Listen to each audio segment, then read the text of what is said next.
Shalimar Jewelry inaugural offer. Flat 9% VA on gold ornaments, 12,500 off on purchase of 1 kg silver.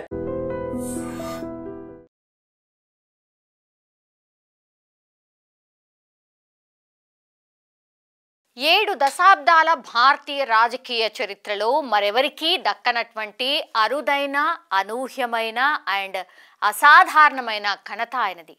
ఓ సామాన్య కుటుంబంలో జన్మించి అంచెలంచెలుగా ఎదుగుతూ భారతదేశ ప్రధానమంత్రి కావడం అంటే మామూలు విషయం కాదు.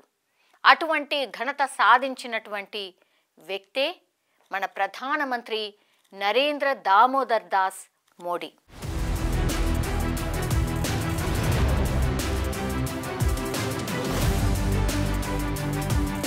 చాయ్వాలా నుంచి దేశ ప్రధాని దాకా ఆయన ఎదిగిన తీరు నా భూతో నా భవిష్యత్ అనే చెప్పాలి. ఈ నేపథ్యంలోనే ఒక్కసారి నరేంద్ర మోడీ వ్యక్తిగత అట్లాగే రాజకీయ ప్రస్థానంపై ఒక ప్రత్యేక కథనాన్ని మీకోసం యాజ్ ఏ బర్త్డే గిఫ్ట్గా నేను చెప్పే ప్రయత్నం చేయబోతున్నాను.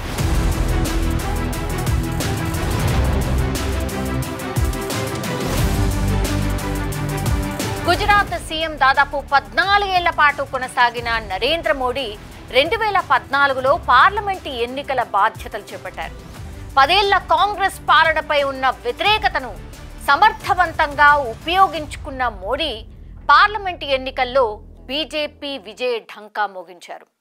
భారతదేశ 15వ ప్రధానమంత్రిగా పీఠాన్ని అధిరోహించారు. విజయవంతంగా 2 సార్లు ప్రధానిగా బాధ్యతలు చేపట్టిన ఆయన ముచ్చటగా 3వసారి కూడా ఇప్పుడు పార్లమెంట్ ఎన్నికల్లో బీజేపీని గెలిపించి 3వసారి కూడా ప్రధానమంత్రిగా ప్రమాణ స్వీకారం చేసి మనందరినీ కూడా సేవలు అందిస్తున్న సిచ్యువేషన్. నరేంద్ర మోడీ బాల్యం కానీ విద్యాభ్యాసం కానీ ఎలా సాగింది? నరేంద్ర మోడీ పూర్తి పేరు నరేంద్ర దామోదర్ దాస్ మోడీ. ఆయన 1950 సెప్టెంబర్ 17న గుజరాత్లోని మెహసానా జిల్లాలోని వాద్ నగర్లో ఒక దిగువ మధ్యతరగతి కుటుంబంలో జన్మించారు. ఆయన తల్లిదండ్రులు దామోదర్ దాస్ మోడీ, హీరాబెన్. వారికి మోడీ 3వ సంతానం. నరేంద్ర మోడీ వాడ్ నగర్లో పాఠశాల విద్యను, ఢిల్లీ విశ్వవిద్యాలయం నుంచి డిస్టెన్స్ ఎడ్యుకేషన్ ద్వారా రాజనీతి శాస్త్రంలో డిగ్రీ, గుజరాత్ యూనివర్సిటీ నుంచి రాజనీతి శాస్త్రంలో పోస్ట్ గ్రాడ్యుయేషన్ పూర్తి చేశారు. ఒక మారుమూల గ్రామంలో టీవాలా లాగా జీవితాన్ని ప్రారంభించిన ఆయన తన జీవితంలో ఎన్నో ఎత్తుపల్లాలను చూశారు.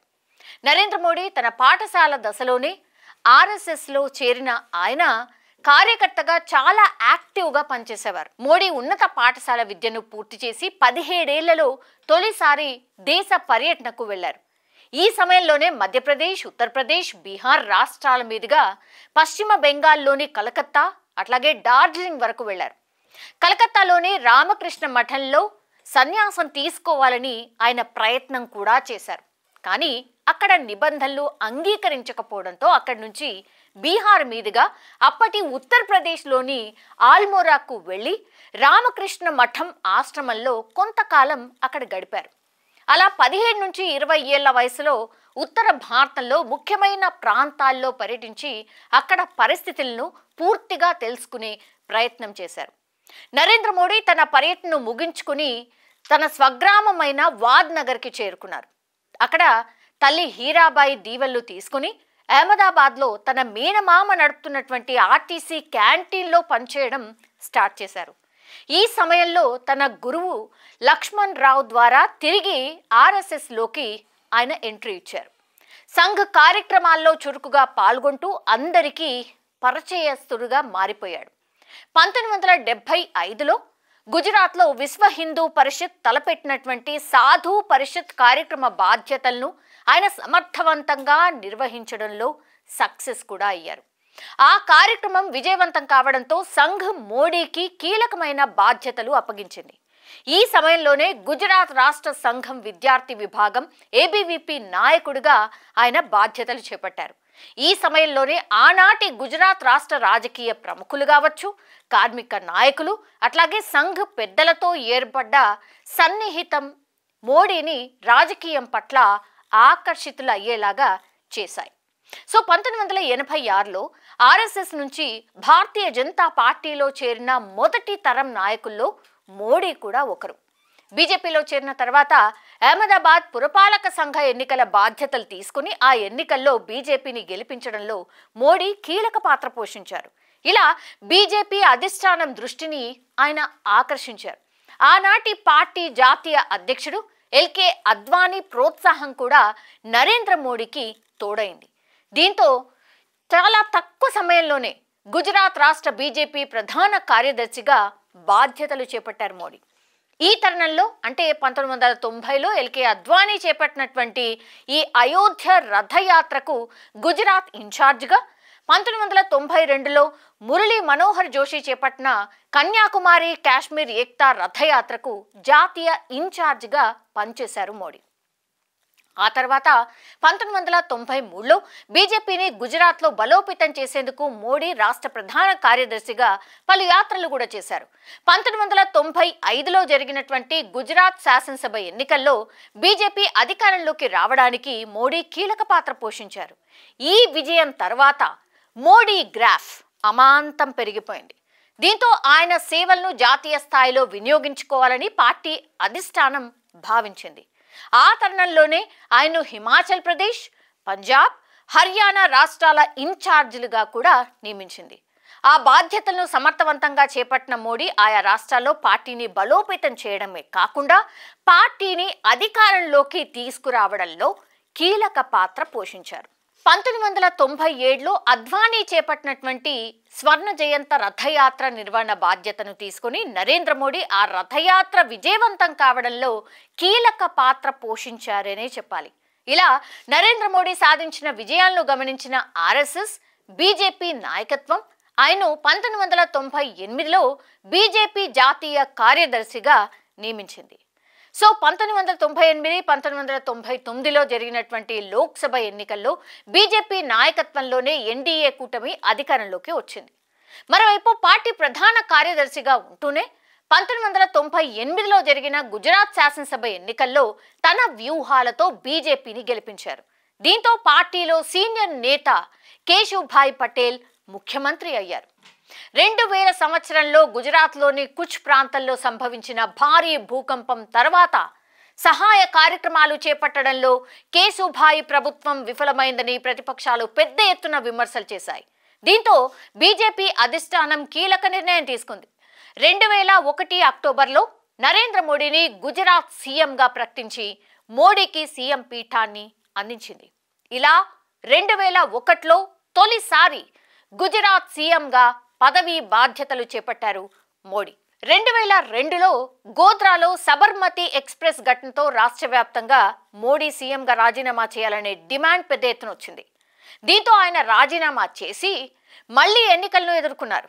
2002 డిసెంబర్లో జరిగిన గుజరాత్ శాసనసభ ఎన్నికల్లో మొత్తం 182 స్థానాలకు గాను బీజేపీ 126 స్థానాల్లో విజయం సాధించడంతో మోడీ వరుసగా రెండోసారి సీఎం పీఠాన్ని అధిరోహించారు. ఆయనపై ఎన్నో విమర్శలు వచ్చినా కూడా వాటిని సమర్థవంతంగా తిప్పికొట్టారు. తన అధికారాన్ని సుస్థిరం చేసుకున్నారు. గుజరాత్ను మోడల్ స్టేట్గా తీర్చిదిద్ది దేశవ్యాప్తంగా ఉత్తమ సీఎంగా పేరు కూడా తెచ్చుకున్నారు. ఇలా నరేంద్ర మోడీ 2001 నుంచి 2014 వరకు వరుసగా 4 సార్లు గుజరాత్ సీఎంగా ఉన్నారు. 2013లో కర్ణాటక శాసనసభ ఎన్నికల్లో బీజేపీ విజయానికి గుజరాత్ మోడల్ అనే అంశం ఎంతగానో ఉపకరించింది. ఈ ఎన్నికల్లో విజయం సాధించిన వెంటనే బీజేపీ అధిష్టానం నరేంద్ర మోడీని ప్రధానమంత్రి అభ్యర్థిగా ప్రకటించింది. అయితే ఎల్కే అద్వానీ వంటి సీనియర్లు ఆయన అభ్యర్థిత్వాన్ని ఒప్పుకోకున్నా ఆయన ఫాలోయింగ్, ఆయన గ్రాఫ్ని చూసి అంగీకరించాల్సినటువంటి పరిస్థితి వచ్చింది. 2014 సార్వత్రిక ఎన్నికల్లో భారతీయ జనతా పార్టీ నాయకత్వంలోని ఎన్డీఏ కూటమి గణనీయమైన స్థానాలు సాధించింది. నరేంద్ర మోడీ కూడా వారణాసి నుంచి దాదాపు 5 లక్షల భారీ మెజార్టీతో గెలుపొందారు. బీజేపీ నాయకత్వంలోని ఎన్డీఏ అత్యధిక సీట్లు కైవసం చేసుకోవడంలో 2014 మే 26 నరేంద్ర మోడీ భారతదేశ 15వ ప్రధానమంత్రిగా ప్రమాణ స్వీకారం కూడా చేశారు. ప్రధానమంత్రిగా ఆయన ఎన్నో కీలక నిర్ణయాలు కూడా తీసుకున్నారు. అందులో పెద్ద నోట్ల రద్దు కావచ్చు, జీఎస్టీ అమలు కావచ్చు, ఆర్టికల్ 370 రద్దు, ఉమ్మడి పౌరసత్వం, పౌరసత్వ సవరణ చట్టం, ట్రిపుల్ తలాక్ రద్దు కావచ్చు, రామ మందిర నిర్మాణం వంటి ఎన్నో సంచలన నిర్ణయాలను తీసుకోవడం మాత్రమే కాకుండా వాటిని అమలు చేసిన ఘనత కూడా మోడీకే దక్కింది. పీఎం కిసాన్ సమ్మాన్ నిధి, ప్రధానమంత్రి ఉజ్వల యోజన, శ్రమయోగి మాన్ధన్ యోజన, ఆరోగ్య సంరక్షణ కార్యక్రమం, ఆయుష్మాన్ భారత్, ప్రధానమంత్రి Jandhan Yojana, Jan Suraksha, PM Kisan Samman Nidhi, make in India, Yoga Divas వంటి పథకాలు కూడా ఎన్నో ప్రవేశపెట్టారు. అలా ప్రజల్లో ఒక దార్శనికుడుగా గుర్తింపు పొంది 2019 ఎన్నికల్లో మరోసారి గెలిచి రెండోసారి ప్రధాని పీఠం అధిరోహించారు మోడీ. ఇక ప్రపంచవ్యాప్తంగా ప్రధాని మోడీని ఎన్నో అవార్డులు వరించాయి. అందులో కొన్ని 2016లో ఆఫ్ఘనిస్తాన్ ప్రభుత్వం State Order of Ghazi Amir Amanullah Khan, 2018 ఫిబ్రవరిలో పాలస్తీనా ప్రభుత్వం ద్వారా Grand Collar of the State of Palestine, 2018 అక్టోబర్లో ఐక్యరాజ్య సమితి ద్వారా UN Champion of the Earth award, 2018 April 2019లో యుఏఈ ఆర్డర్ ఆఫ్ జాయద్, 2019 ఏప్రిల్లో రష్యాచే ఆర్డర్ ఆఫ్ సెయింట్ ఆండ్రూ, 2019 జూన్లో మాల్దీవుల నుంచి ఇజుద్దీన్ యొక్క విశిష్ట రూల్, 2019 ఆగస్టులో బహ్రెయిన్ ద్వారా హమద్ ఆర్డర్ ఆఫ్ ది రిసైన్సెస్, 2020 డిసెంబర్లో అమెరికా ద్వారా లెజెండ్ ఆఫ్ మెరిట్, 2021 డిసెంబర్లో భూటాన్ ద్వారా Order of the Dragon King, 2022 మేలో ఫిజీ ద్వారా ఆర్డర్ ఆఫ్ ఫిజీ, 2022లో పాపువా న్యూ గినియా ద్వారా లోగుహు ఆర్డర్, 2022 జూన్లో ఈజిప్ట్ ద్వారా ఆర్డర్ ఆఫ్ ది నైలు, 2023 జూలైలో ఫ్రాన్స్ ప్రభుత్వం ద్వారా లెజెండ్ ఆఫ్ ఆనర్, 2023 ఆగస్టులో గ్రీస్ ద్వారా ఆర్డర్ ఆఫ్ ఆనర్, 2024 మార్చిలో Bhutan order of the Dragon king. ఇలా చాలానే ఉన్నాయి. ఇక వివాదాల విషయానికి వస్తే నరేంద్ర మోడీ తన సుదీర్ఘ రాజకీయ ప్రస్థానంలో కొన్ని వివాదాలను కూడా ఎదుర్కొన్నారు. 2002లో ఆయన గుజరాత్ సీఎంగా ఉన్నప్పుడు గోద్రా అల్లర్లు చాలా పెద్ద ఎత్తున జరిగాయి. ఫిబ్రవరి 27, 2002న గుజరాత్లోని గోద్రాలో సబర్మతి ఎక్స్ప్రెస్లో మంటలు చెలరేగడంతో దాదాపు 59 మంది సజీవ దహనమైనరు. ఈ ఘటన దేశవ్యాప్తంగా సంచలనమైంది. ఈ సంఘటన తర్వాత గుజరాత్లోనే కాదు దేశవ్యాప్తంగా కూడా పెద్ద ఎత్తున అల్లర్లు, మత కల్లోలాలు చెలరేగాయి. ఈ అల్లర్లలో వందలాది మంది ప్రాణాలు కోల్పోయారు. వేల కోట్ల రూపాయల ఆస్తి నష్టం జరిగింది. గుజరాత్ ప్రభుత్వం వాటిని అడ్డుకోవడానికి ప్రయత్నించినా కూడా ప్రతిపక్షాలు మాత్రం అల్లర్లకు సహకరించారనే ఆరోపణలు కూడా ఉన్నాయి. ఈ నేపథ్యంలో మోడీతో సహా 61 మందిపై హత్య కుట్ర అభియోగాలు కూడా నమోదయ్యాయి. అయితే సుదీర్ఘకాలం పాటు సాగిన విచారణలో నరేంద్ర మోడీకి క్లీన్ చిట్ లభించింది. నరేంద్ర మోడీ రాజకీయ ప్రస్థానంలో కీలక ఘట్టాలు కొన్ని ఉన్నాయి. 1987లో ఆర్ఎస్ఎస్ నుంచి బీజేపీలో జాయిన్ అయ్యారు. 1988, 1995 మధ్యకాలంలో బీజేపీని అధికారంలోకి తీసుకురావడంలో కీలక పాత్ర పోషించారు. 1995లో జాతీయ కార్యదర్శిగా ఎంపికతో పాటుగా 5 రాష్ట్రాల వ్యవహారాల బాధ్యత కూడా అప్పగించారు. 1998లో బీజేపీ ప్రధాన కార్యదర్శిగా పదోన్నతి పొందారు. 2001లో తొలిసారి గుజరాత్ ముఖ్యమంత్రిగా ఎంపికయ్యారు. 2002లో రెండోసారి ముఖ్యమంత్రిగా ఎన్నికయ్యారు. 2007లో మూడోసారి ముఖ్యమంత్రిగా బాధ్యతలు స్వీకరించారు.